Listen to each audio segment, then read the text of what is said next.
everybody, Bryan Ballreich with Roland DG in Irvine.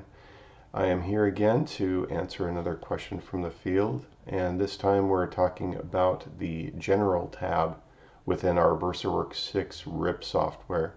So right off the bat, here we are in a Windows 10 station, and I've got the RIP open, and I've simply double-clicked on the job that's in the queue here, and that brings up our media settings right off the bat. And from there, we simply continue down on the left side. And the next one down is quality. The one below that is levels. The next below that is an EPS control dialog. The one below that is for marks. And the one below that is general. So this is the one that we're going to talk about today. So just want to cover some of the basics. So at the very top, you see cut sheet after output. And simpler than that, it simply will command the printer once it's completed printing to advance a predefined amount, which we'll talk about here in a second, and then it will issue the cut command, and the machine will run the head out and drop the knife and then separate the sheet, allowing it to fall from the printer, and it will set itself up for the next job. So that's all that is, cut sheet after you're done printing. Use custom settings. I'll go ahead and turn that on. And this is simply this amount of space that we add at the end of the print. So very simply, you can click this open and have no space added, or anywhere up to 200 millimeters. And I'll just give you one of my pointers. This is very useful to either conserve media or useful when you're laminating. I particularly like adding quite a bit. If it's the very last print of a roll that I know is bound for the laminator, I'll actually tack on quite a bit of space at the end, because that then becomes my leader as I begin my process of lamination. And that different schools of thought, but frankly I'd rather have extra material used to become the leader, because I don't know if anyone who's run the laminator knows that the moment you begin to laminate is when you'll typically see if there's some type of setup abnormality that you need to correct for. So you need that leader to give you that grace period to watch and make sure everything on the laminator is looking perfect. And then hopefully you have enough leader to stop what you're doing and reset and still have some space before the actual print. So again, you've had a chance to reset everything. So again, it's just a little tip, but this is very useful to control the space at the end of the print. Another little tip here is I usually use a space of about 30 millimeters, and that is especially true if I'm doing multiple runs of jobs, one behind the other, that are made for print lam cut. It's a nice thing to remember this space, because you can set up for automated cutting. As long as you remember the space value, it will look for that same value and look for the next row to orient to when it does its optical re-registration. So again, if you've got print lam cut, 30 millimeters is just enough white space to clear and let the optical eye see the next row. It's the least amount. If you do it any tighter, it can get confused. So I tend to stick to about 30 when I'm doing a multiple run job that's print lam cut. Overprint, very simply, it's if you have a material that seems to, it's one that you may not have a profile for. It may be a third-party material.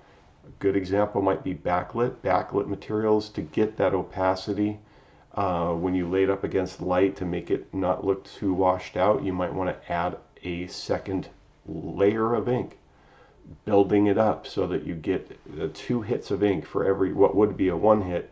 You actually are laying a second hit of ink on top of it, or a third. We actually allow you to lay up to 3 passes of ink.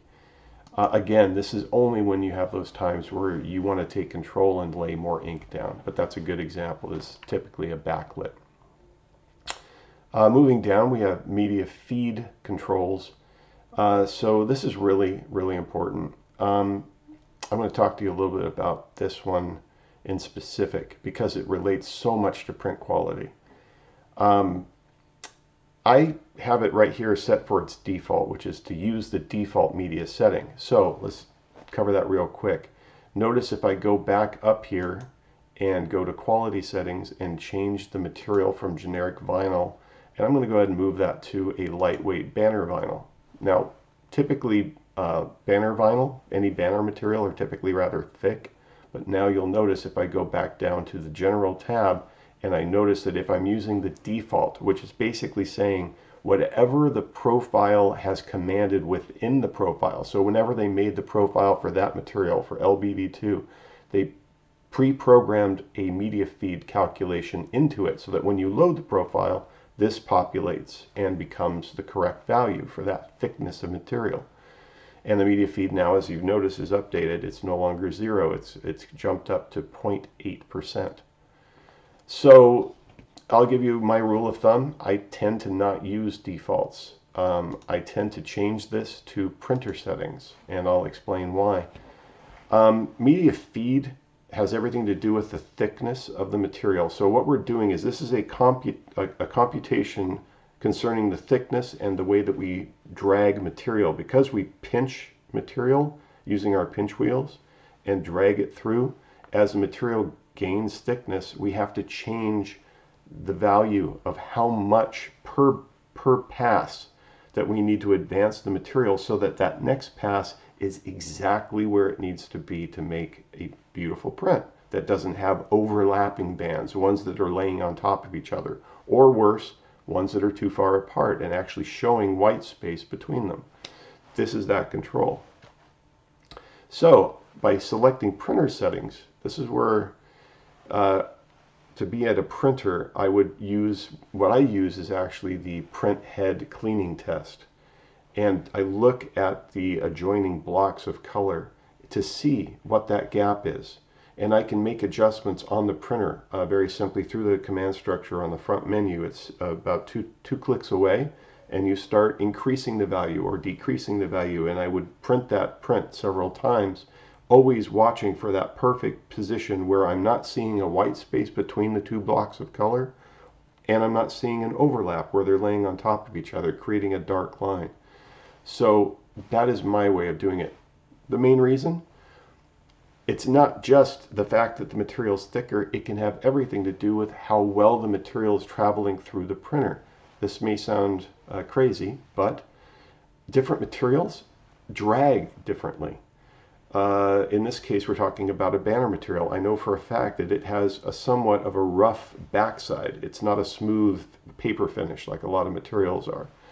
And when that comes in contact with the machine on its way in, it can actually drag quite a bit. And worse yet, sometimes you can't rely on the preset value. You literally have to test that material to know its feed characteristics. You have to test it every roll. And this is what I do. When I print, I will take a roll, and when I load it, I will run through that process. It doesn't take long. It only takes about a minute.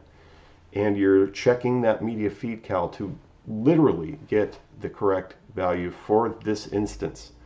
And it's critical. Once you've got a media feed set, you're now getting bands showing up exactly where they should be. And that is just that critical for a good looking print. So again, your options here, the default, which will take into account the one that's pre-programmed, or if you choose, you could put in a custom value here that you just know. If by memory I know this material and I prefer it to be having a feed cal of this, and you feel comfortable doing that, enter it here. Alternatively, you use the printer settings, and that's my personal favorite. Moving on. Other controls. So we're going to fly this open and we're going to take a look at custom controls. So right off the bat, we've got vacuum power.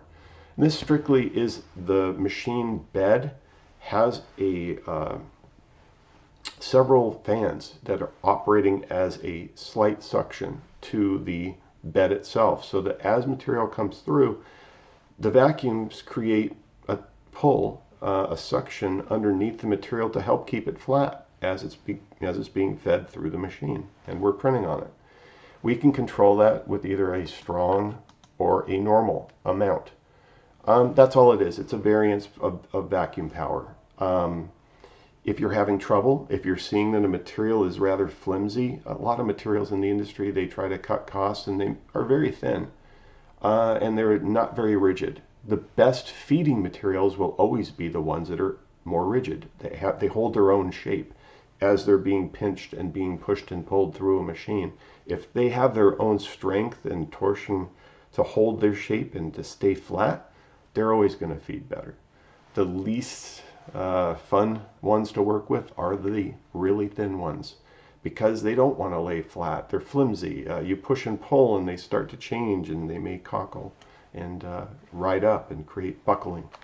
So to counteract that, you can try changing your vacuum strength. This is that control, so simply normal or strong. Be careful. Sometimes if you have the vacuum set too high, it tends to start dragging. You're literally holding the material and preventing it from being moved, so just be careful with that. Dry time, just as it sounds. You've done a print job and you know for a fact that this particular material takes additional time for it to cure. Even though our inks are really good and they do dry quickly on a variety of material, there are going to be times where you run into something that isn't expected and you have to take control over. Well, you have this option. We can just simply add time, dwell time. So it's literally the print's done, and now it's simply going to let it sit right on top of the heating elements that are built into the machine. So you can just give it a minute, a 3-minute span, a 5-minute span.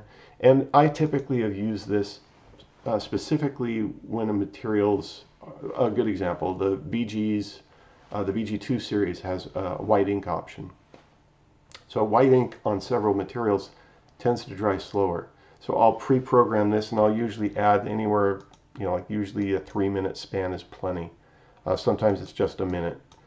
Those are the most common ones I use. It's just adding a little bit of dry time. So before it rewinds to do cutting, let's say, we've given it plenty of time to set up. And the last one here, head height. I always set this honestly at the printer end. And to be honest, that's your safest bet. It's always good to physically do a check. I'm notorious for that in the office. I tend to be very particular about how I run the machines, but I am constantly doing a hands-on analysis of the media feed, the head height, to get the best results. It's the only way that I know of that you can be precise. So physically going to the machine and setting the head there is my preferred method.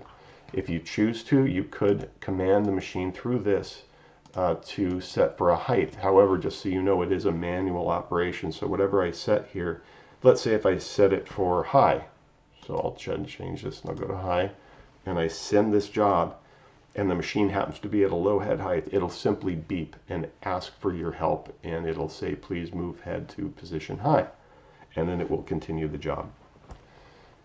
Again, my personal favorite, or how I prefer to run the printing shop, is I keep these both at printer settings. Again, I just feel better about controlling it at the printer end. It's that way I'm confident. I've taken control over this project from the beginning.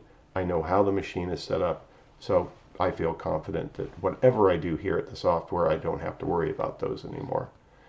And the last tidbit here is the heater controls. Again, we could just say default, and you'll notice that LBV, which is the material I had selected, has some preset print heat and dry heat. So the print heat is the heater that occurs underneath where the actual print heads travel. Then the one further out towards the front of the machine and heading down as the material hangs out the front, there's another heater that is the dryer. So you can take control of these if you choose to.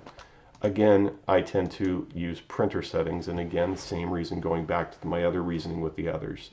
I just feel more confident setting a machine up at the machine end, and then knowing I'll just focus on software tasks like loading the job, sizing it, setting it up for output, but all the hardware has really been handled by me before the process here starts. So, well, that is the general tab. I hope this has been helpful, and I look forward to seeing you again in another video. Thank you.